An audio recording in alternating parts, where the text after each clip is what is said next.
नमस्कार साथियों, कैसे हो आप लोग? आप सभी का स्वागत करता हूं आपके अपने फ्यूचर रैंकर्स में। आज हम कक्षा 10 के चैप्टर 3 धातु एवं अधातु को के मोस्ट इंपॉर्टेंट क्वेश्चन को देखने वाला हूं। तो बिना कोई देरी के वीडियो को स्टार्ट करते हैं। तो धातु और अधातु में अंतर देखिए, ये बहुत ही इंपॉर्टेंट क्वेश्चन है, ये बार-बार आता रहता है पेपर में। तो धातु और धातु हेडिंग बनाते हैं, फिर इसमें लिखते हैं धातु वे तत्व हैं, धातु वे तत्व हैं जो चमकीले चमकीले होते हैं चमकीले होते हैं ऊष्मा व विद्युत के अच्छे कुचालक होते हैं। क्या होते हैं? अच्छे कुचा सॉरी दोस्तों, अच्छे चालक होते हैं। और अधातु जो होता है वो ऊष्मा और विद्युत का अच्छे कुचालक होते हैं तथा आघात वर्धनीय होता है, वर्धनीय भी होता है और तान्य होता है होता है। और अधातु आपको बता दूं, अधातु इसका अपोजिट होता है। अधातु वे तत्व हैं जो सामान्यतः चमकहीन होते हैं भंगुर होते हैं, क्योंकि उसे ये अगर ताना जाए या खींचा जाए तो ये टूट जाते हैं और न तनते हैं न आघात वर्धनीय होते हैं। और ऊष्मा व विद्युत के कुचालक होते हैं। क्या होते हैं? कुचालक होते हैं। और अब अंतर हम लोग देख लेते हैं। अंतर, तो यहाँ पर हेडिंग बनाते हैं अंतर। तो यहाँ पर लिखेंगे पहला पॉइंट, धातु चमकीली होती है और अधातु चमकहीन होता है। क्या होता है? चमकहीन होता है। और दूसरा पॉइंट मैं आपको बता दूं, तो इसे आप लोग लिख सकते हैं, धातु चालक होती है अधातु कुचालक होता है, अधातु कुचालक होता है, चमकहीन अधातु चमकहीन होता है। तो क्वेश्चन और इसका तीसरा पॉइंट देखें, धातु आघात वर्धनीय उस पर अगर प्रहार किया जाए धातु पर तो तन जाएगी पर टूटेगी नहीं। और उस यदि हम धातु पर जो धातु भंगुर होता है, इस पर अगर हम ये ठोके पीटे कुछ करें तो ये खराब हो जाती है। और उसके बाद आपको बता दूं, क्रियाशीलता श्रेणी क्या है, इसका महत्व लिखिए। तो क्रियाशीलता में आप लोग लिख सकते हैं, क्या लिखेंगे? तो धातुओं को उनकी रासायनिक क्रियाशीलता के घटते क्रम में व्यवस्थित करना क्रियाशीलता कहा जाता है। जो धातु हैं उनको व्यवस्थित तरीके से, कि कौन पहला नंबर पर आएगा और कौन दूसरे नंबर पर आएगा, उस तरह अगर हम व्यवस्थित तरीके से बात करें तो उसे ही क्रियाशीलता कहते हैं या कहलाता है। फिर उसके बाद महत्व की बात अगर हम लोग कर दें, महत्व में ये हो जाता है, यह बताती है कि कौन सी धातु अधिक क्रियाशील है। और दूसरा पॉइंट इसमें लिख दें, तो विस्थापन अभिक्रिया की भविष्यवाणी की जा सकती है। तीसरा पॉइंट इसमें हम लोग लिख देते हैं, इसके महत्व में क्या लिखेंगे? धातुओं के निष्कर्षण में सहायता मिलती है। धातु को निष्क्रिय करने के लिए इससे हमें सहायता मिलती है।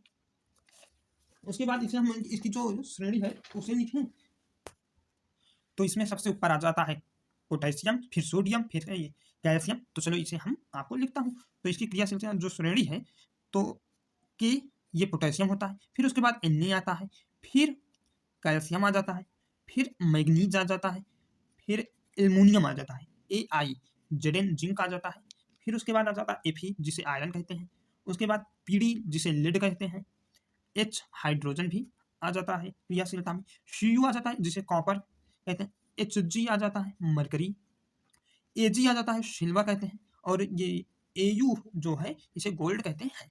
आपको बता दूं दोस्तों, तो जो सबसे अधिक अभिक्रियाशील है वो पोटेशियम है, और जो सबसे कम अभिक्रियाशील है वो गोल्ड है, जो सोना है। ये अभिक्रिया सबसे कम क्रियाशील, ये एयू के साथ जल्दी अभिक्रिया किसी भी चीज की नहीं होती है। और सबसे ज्यादा अभिक्रिया से सबसे अधिक अभिक्रियाशील कोई भी है तो है पोटेशियम। क्या है? पोटेशियम। फिर उसके बाद सोडियम आ जाता है, फिर कैल्शियम, मैग्नीज या aluminium, Z, zinc, Fe iron, Pd lead, H hydrogen, Cu copper, Hg mercury, Ag silver और Au हो जाता है गोल्ड, सोना। जंग क्या है? जंग लगने की प्रक्रिया समझाइए। तो यहाँ पर हम लोग लिखते हैं, जब लोहा, सॉरी दोस्तों, लोहा हवा और नमी के संपर्क में आ जाता है तो उसकी सतह, जो उसकी सतह होती है उस पर लाल भूरी कलर की एक परत चढ़ जाती है, जिसे हम लोग जंग कहते हैं। परत जम जाती है जिसे हम लोग जंग कहते हैं,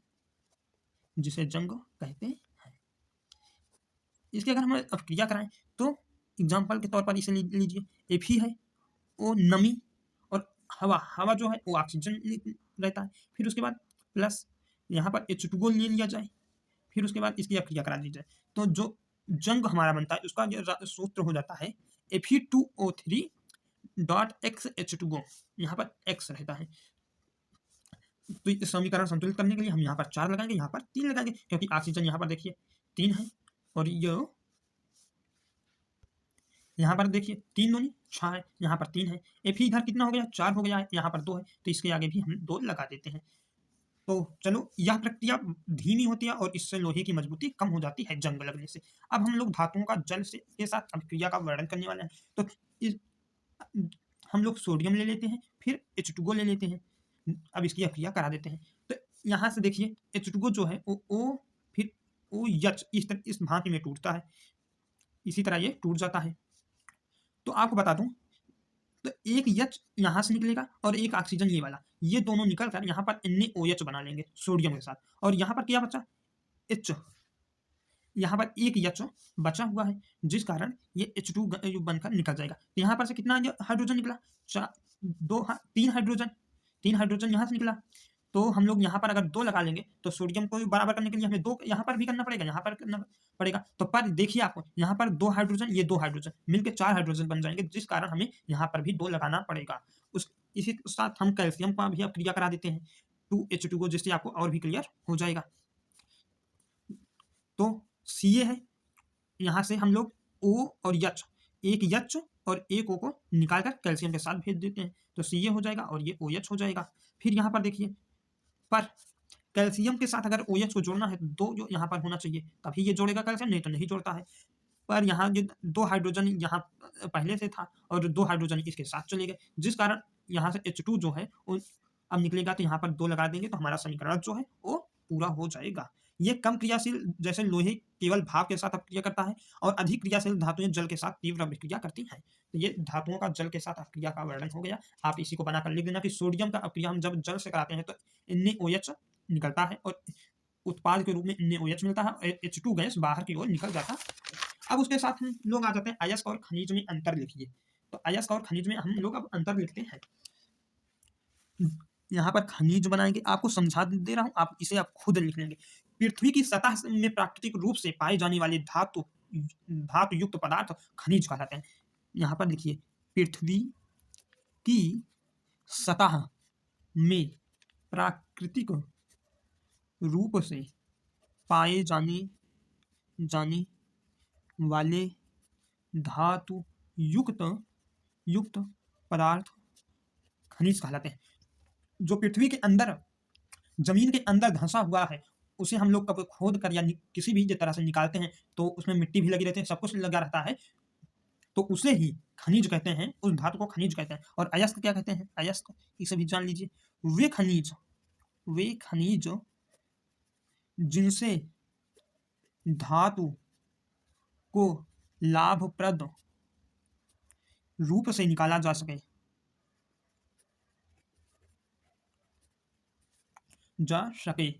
निकाला जा सके हर अयस्क खनिज होता है।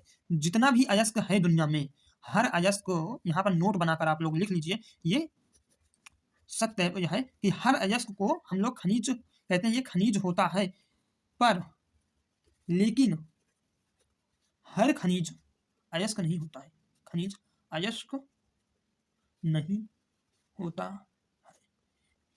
आप लोग को ये समझ में आया नहीं होगा तो एक बार फिर से बताता हूँ। हर खनिज अयस्क खनिज होता है, मतलब कि जितना अयस्क है वो सब खनिज होते हैं, पर खनिज अयस्क नहीं होता। कभी कभी खनिज जो होता है वो अलग हो जाता है, अयस्क उसमें नहीं मिल पाता, जिसलिए अयस्क खनिज होता है लेकिन खनिज अयस्क नहीं होता। मिश्र धातु क्या है, उदाहरण सहित समझाइए। तो मिश्र धातु दो या दो से अधिक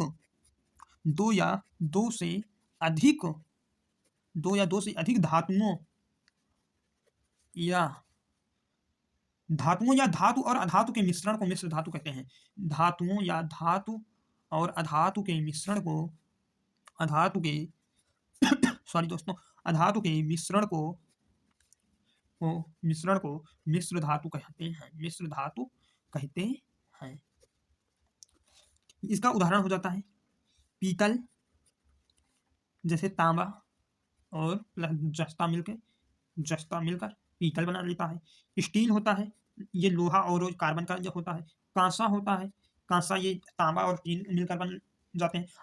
आयनिक यौगिक के गुण लिखिए। ये भी मोस्ट इंपॉर्टेंट क्वेश्चन है। इसमें हम लोग लिखेंगे ये कठोर और भंगुर होते हैं।